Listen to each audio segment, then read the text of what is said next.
1, 2, 3, 4, 1, 2, 3, 4, 1, 2, 3, 4, 1, 2, I love counting, whatever the amount. Hello everybody, it's the Law Gnome and welcome to the March edition of 10 for 12. In case you don't know what 10 for 12 is, there will be a link to the previous one in the box below. 10 for 12 is when I actually do a top 10 list on a topic of my choosing, although this time we're not going to rank things from 10 to 1. As I said, I also gave you a preview in my last 10 for 12, that this week we're going to talk about the top 10 movie moments for me. Now, when I say that, it's going to be a very unorthodox 10 list. It's going to be 10 moments, but it's going to be in which I describe 10 different kinds of emotions. And I think it's going to be interesting because I think it's cool to say, this is how I felt when I saw this kind of movie. Like, this is the one that made me feel happier. This is the one that made me bawl like a little baby. So I'm going to give you 10 specific emotions, and then I'm going to give you to the 10 movies that made me reach these plateaus in the area of emotions. And they're only going to be movies that I've seen in theaters, not movies that I've seen on DVD, which is kind of upsetting to me because there are some movies that I could think of that gave me these kinds of feelings when I saw them. So let's begin. The first emotion deals with the concept of drama, but it was the most moving, positive, feel-good, dramatic moment in a movie. The one that just makes you want to jump up out of your seat in the theaters and scream and clap and just do anything that just cheers on the character. That moment for me was, without a doubt, Peter Jackson's Lord of the Rings: Return of the King. Even though Sean Astin, who played Sam, did not get a nomination for Best Supporting Actor, it was the scene where he yells at the top of his lungs to Frodo as they're climbing Mount Doom, "I can't carry the ring, Mr. Frodo, but I can carry you." And then you hear the Howard Shore score with the instrumental version of Into the West as he throws Frodo over his shoulder and just goes the distance. It's like the most moving, amazing moment in the entire film saga, and you've got to cheer. The next emotion, the movie moment that made me laugh out loud as hard as I possibly could. I'm going to go with Jackass the movie. And that scene still makes me laugh to this day. It's when Steve-O jumps into a ceiling fan. Why?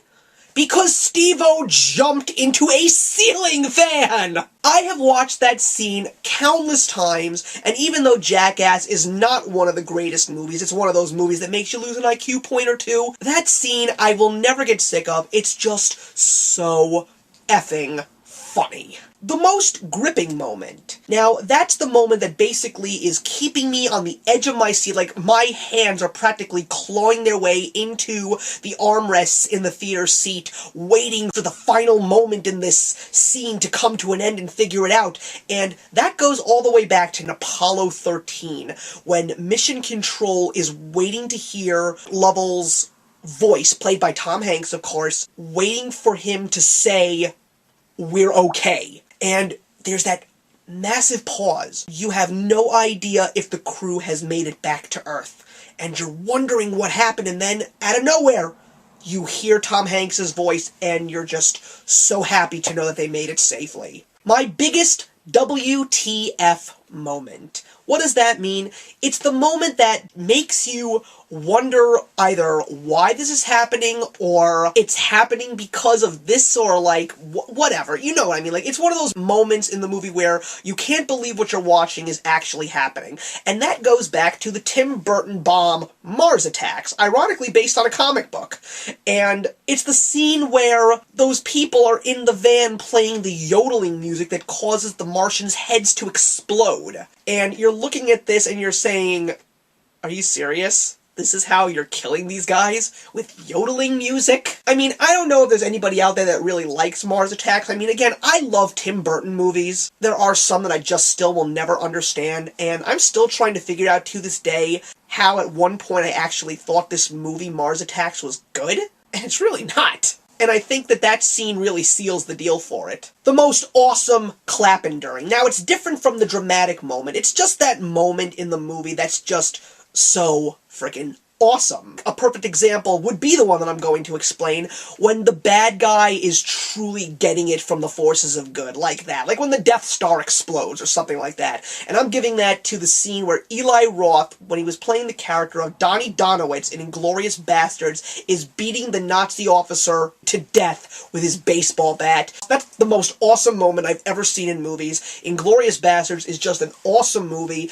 It's one of Tarantino's best, probably his best. If you haven't seen it, you must. The most entrancing is the scene where you're just glued to the screen and you're just amazed at what you're watching. Now, if I would have seen Clerks in the movies, I probably would have chosen the Death Star conversation that Dante and Randall were having at the convenience store, because that was pretty much the moment in the movie that got me to love Clerks. Just that one topic of conversation, because it made me feel like that was something I may have talked about with my friends the other day.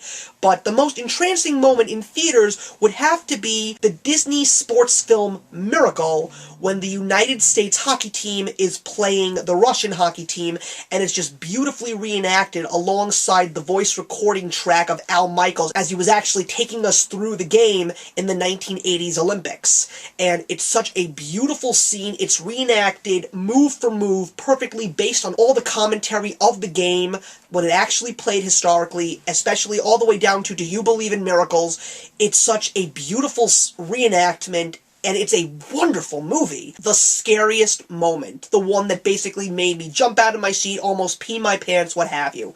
Believe it or not, it's from Independence Day. And even to this day, I still get terrified, even though I know what's going to happen. It's the scene where Dr. Oaken, played by Star Trek's Brett Spiner, is slammed against the window by the alien with his tendril around his neck. You know it's gonna happen, you just never figure it out when it actually happens. And every time it happens, it makes me jump, or it makes my heart skip a beat. I can't get enough of how terrifying that scene is, and it still gets me to this day. The most disturbing in a movie is from Scary Movie. It's the scene where the gym teacher, Mrs. Mann, crosses its legs and its you-know-what falls down for all the theater to see. I actually yelled out enough that at least the 2 rows behind me and the 2 rows in front of me heard me, and someone actually turned around and laughed at me. I said, I've officially been scarred for life. The most action-packed. It's the Avengers battle scene against the alien invaders and Loki. That is, without a doubt, the greatest action sequence I have ever seen, and I have seen amazing action sequences, going back to the Burly Brawl from The Matrix, if you want to go further back, the chase scene from The French Connection, but the Avengers battle sequence is just so beautiful and so well put together, and the best part is, it flows as best as any action sequence possibly could. You see individual characters battling, and then they jump into another battle that a comrade is fighting, and then they fight alongside with them, and it branches off to another scene, and another scene, and another scene, and yet, even though it's such a huge battle, you can follow it, and you can see it all being played together as one. The Avengers is one of the best action/comic book films I've ever seen. And the last moment, of course, would be the saddest. And that would have to be the movie Up. Someone I know dear to me said to me, Up managed to tell a love story without any dialogue in a matter of 10 minutes, and Twilight never managed to get it right after 5 movies. The scene in Up, and you probably know exactly which one I'm talking about, is one of the most beautiful, heartfelt scenes I've ever seen in an animated movie, or maybe even a movie in general. And why it's so incredible to me is because of the fact that it's done in an animated movie intended for children. It's something that children may not understand at first, but the fact that it's there in this kind of a movie is what makes it such a emotional tearjerker. And that does it, everybody. If you feel that you might want to take a stab at this, go for it. I'd love to know if you can respond to me with these specific categories. I'd like to say do it with movies that you've seen in theaters if you want to send a video response, merely because of the fact that it will really give you a chance to think and really not give you such a long, lengthy time to figure it out, because I know that some of you who I've been following and subscribing to recently have massive DVD collections and Blu-ray collections that really put mine to shame. So don't be afraid. Give it a shot, and let's see what you guys come up with. Thank you, And I'm looking forward to seeing you guys another time with April 10 for 12, in which I discuss the top 10 cartoons that should be turned into films and who should direct them.